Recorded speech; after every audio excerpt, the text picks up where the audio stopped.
honestly, today I need to move a little bit of frustration. So I have taped my paper down and made sure it is not a sketchbook so that I don't have to deal with the line in the middle that's tricky to get a pen over. I'm just gonna do some hard scribbling to work through that frustration. If you're not feeling frustration today, I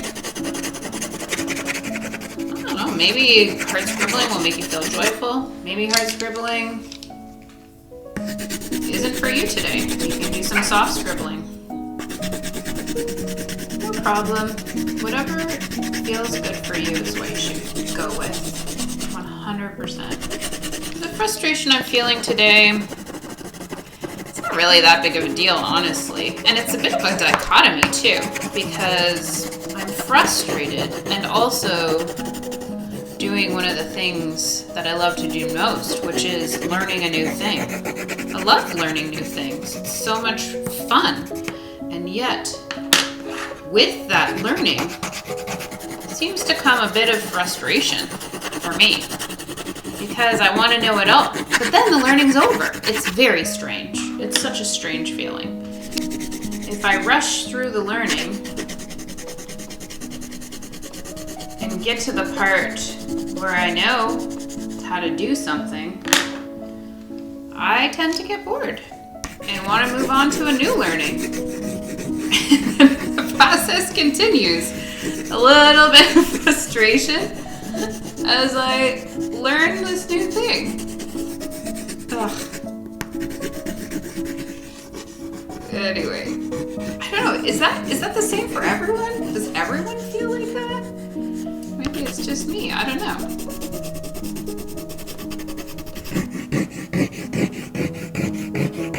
You know, I separated out all these colors when I was doing the color swatching scribble. As I like to color, I piled it in a different pile. A different pile than the rest of them. I do have an affinity for mixing pinks and reds and oranges and yellows.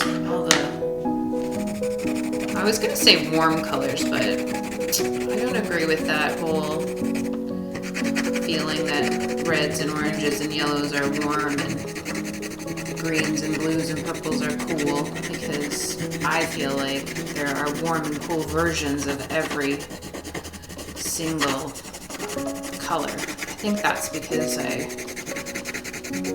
sort of have a background in undertones from doing color analysis for people for so many years. I guess let's call them the color of fire. That's kind of what they are. Reds and yellows, and although a really hot fire has blue in it too.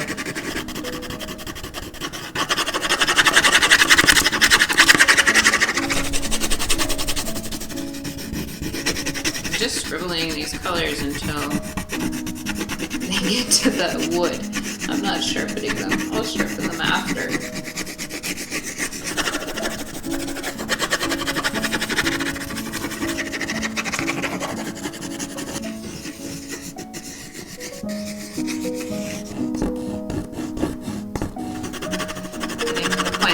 Even see the new colors. It's so concentrated in here. Wild. I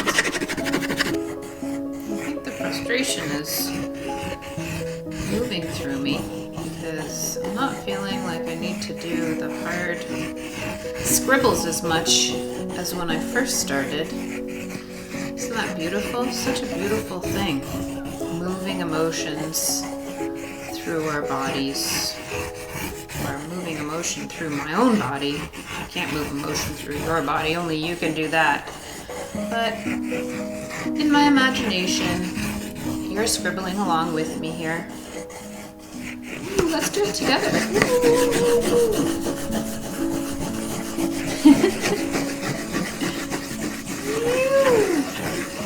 I can't see the color, but I can feel the emotion. I said emotion, but actually I just meant motion. Super more fun. Feeling a little paint marker.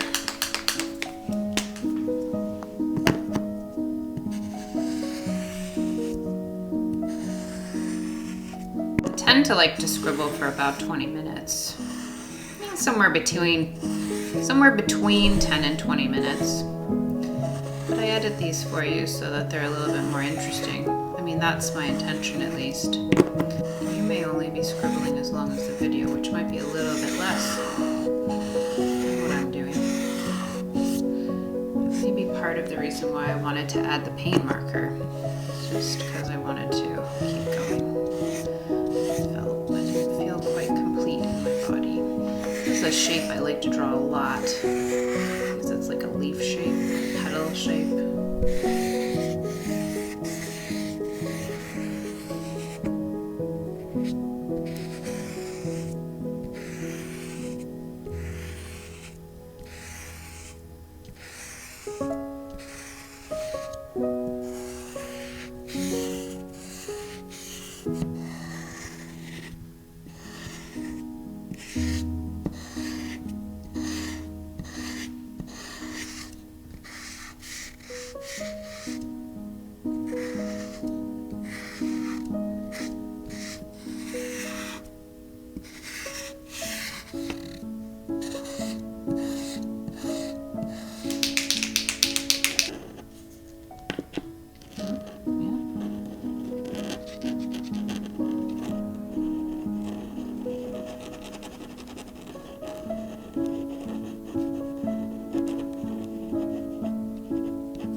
And with that, my scribbling session feels complete today. It is really amazing what can happen when we just allow ourselves to let go and tune in and get some scribbling done. I'll see you tomorrow.